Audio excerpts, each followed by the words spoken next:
started to plunge, but Ontario Premier Doug Ford has warned that the exemption could be dropped at any time. Countries that have been relatively harsh against the United States, and that's China and Canada. That harsh retaliation for the Americans, it's also personal. Some Canadian politicians have decided that they will attack the president personally, not on the policy, but them personally. Again, that is a Canadian decision. All we do is respond to it. Those alleged attacks were a The response relationship between the United States and Canada has entered one of its most volatile moments in decades. What was once presented as a stable framework for North American prosperity, the USMCA Free Trade Agreement, is now under intense strain. This week, U.S. Ambassador to Canada Pete Ho accused Ottawa of pulling the rug out from the deal, saying, Canada's retaliatory tariffs and political moves have undermined trust. From Washington's perspective, Canada has gone too far. But in Ottawa, the story looks very different. At the center of it all is President Donald Trump. His tariff decisions sparked the confrontation, and what started as a policy dispute has now become a personal and political showdown. The U.S. starts the fight. Back in March, the Trump administration imposed broad tariffs on imported goods, and Canada was not exempt. Despite being America's closest trade partner, Canadian products were suddenly targeted. The impact was immediate. Financial markets reacted sharply, with stocks sliding as investors feared the breakdown of North American trade. For Trump, though, this was leverage. His message was simple. America is being treated unfairly, and tariffs are the tool to change the rules. Canada strikes back. Ottawa answered with counter tariffs on U.S. consumer goods such as orange juice, motorcycles, and appliances. These were carefully chosen to be visible to American producers and consumers. But Canada didn't stop at economics. Provinces pulled American liquor from store shelves. Politicians urged Canadians to limit travel south of the border. This turned the dispute into something bigger, a political standoff with symbolic weight. Prime Minister Mark Carney positioned Canada as unwilling to bow to U.S. pressure. Ottawa framed its actions as defending sovereignty and fairness under the USMCA. Trump makes it personal. President Trump escalated the rhetoric. Over the winter, he repeatedly described Canada as the 51st state of the United States. That remark struck a nerve. Canadian politicians began criticizing Trump directly, not just his policies. The U.S. ambassador now claims Canada crossed the line with personal attacks. Yet for many in Ottawa, they were simply responding to months of insults and tariffs from the White House. By this stage, the conflict was no longer just about trade rules. Pride and political identity were on the table, making compromise much harder. The risk to North American stability. The consequences of this spiral are clear. First, confidence in the USMCA is fading. If both sides accuse each other of undermining the deal, its foundation becomes shaky. Businesses that depend on cross-border trade now face uncertainty. Second, both economies are paying a price. U.S. companies risk losing sales in Canada as consumers shift away from American goods. Canadian exporters face higher costs from U.S. tariffs on agriculture, metals, and manufacturing. Third, financial markets remain nervous. The sell-off in March showed how quickly investor confidence can collapse. For companies that operate across North America, this creates real challenges in planning and investment. Trump versus Carney, competing strategies. At its core, this is not just about tariffs. It is a clash of strategies. For Trump, trade is a tool of power. Tariffs are weapons to pressure partners into concessions. His approach is direct.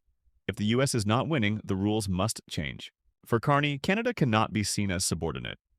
Even symbolic measures, like pulling U.S. liquor off shelves, signal that Canada will defend its independence, even at a cost.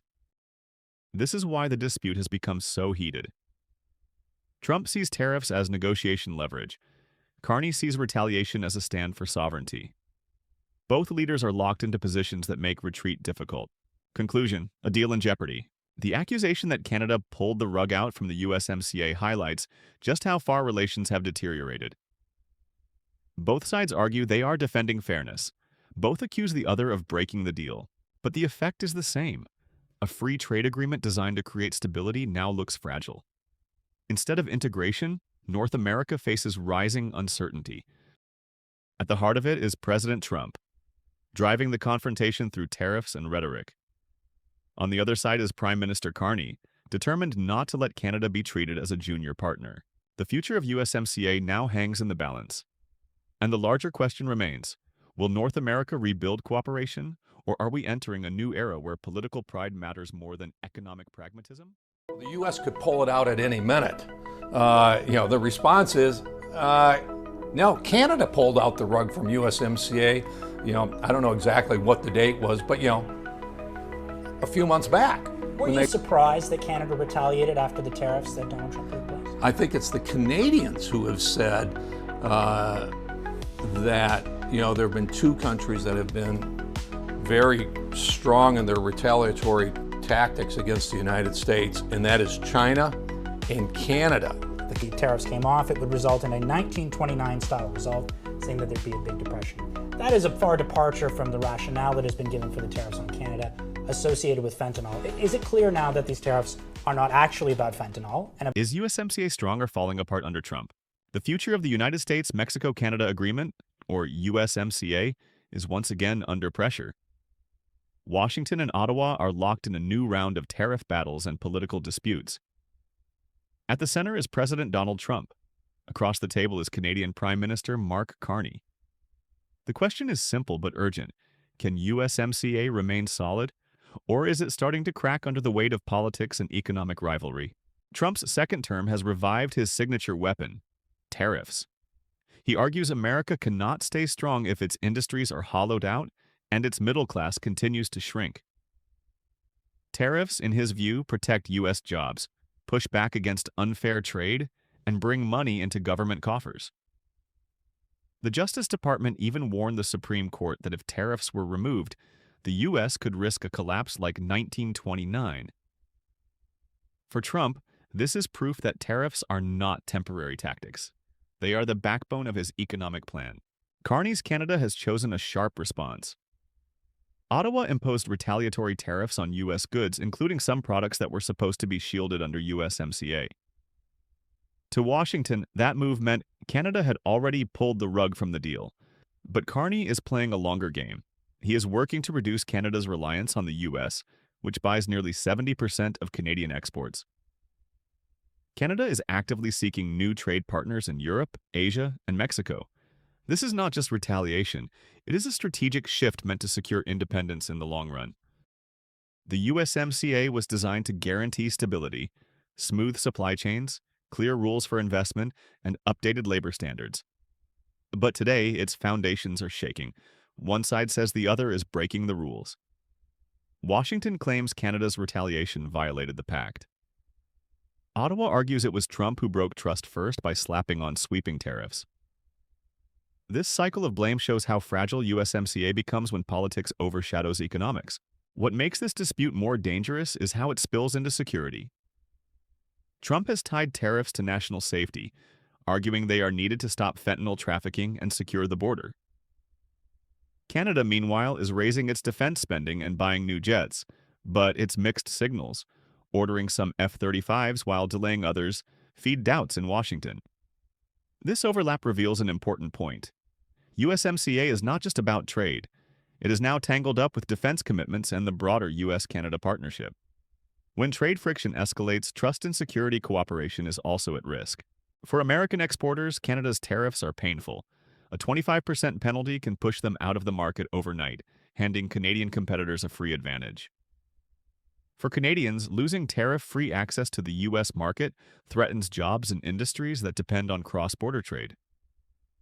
Meanwhile, consumers on both sides are caught in the middle, facing higher prices and uncertainty. What began as a dispute between leaders is now hitting ordinary households. Beyond economics, politics has turned this clash into a public spectacle. Trump's repeated comments about Canada as America's 51st state inflamed Canadian opinion. Polls now show nearly 4 out of 5 Canadians view his administration negatively. For Trump, that does not matter. His priority is to show Americans he is keeping his promises. For Canadian politicians, pushing back against Trump is popular at home. The result is a cycle where national pride and emotion overshadow the practical need to keep the trade pact alive. Despite the tensions, the benefits of USMCA are undeniable. The U.S. needs reliable supply chains. Canada needs access to its biggest customer. Mexico relies on both neighbors for growth. None of the three countries can easily walk away. But the agreement's survival depends on political choices. If tariffs keep escalating, if leaders continue to use trade as a weapon, the pact could weaken to the point of losing its value. Trump may treat USMCA as leverage in a bigger game. Carney may treat it as insurance for Canadian independence. The balance between those strategies will decide the pact's fate. USMCA is standing at a crossroads. It can remain a pillar of prosperity and security for North America, or it can collapse under the weight of pride, retaliation, and political theater. The only way forward is reconciliation. Washington must see that endless tariffs risk breaking alliances America still needs. Canada must separate its political frustration from the long-term economic reality that its prosperity remains tied to the U.S. market. The message is clear. USMCA will only stay strong if both sides put shared interests above short-term fights. Without that, the deal that was meant to unite North America could instead become another casualty of politics.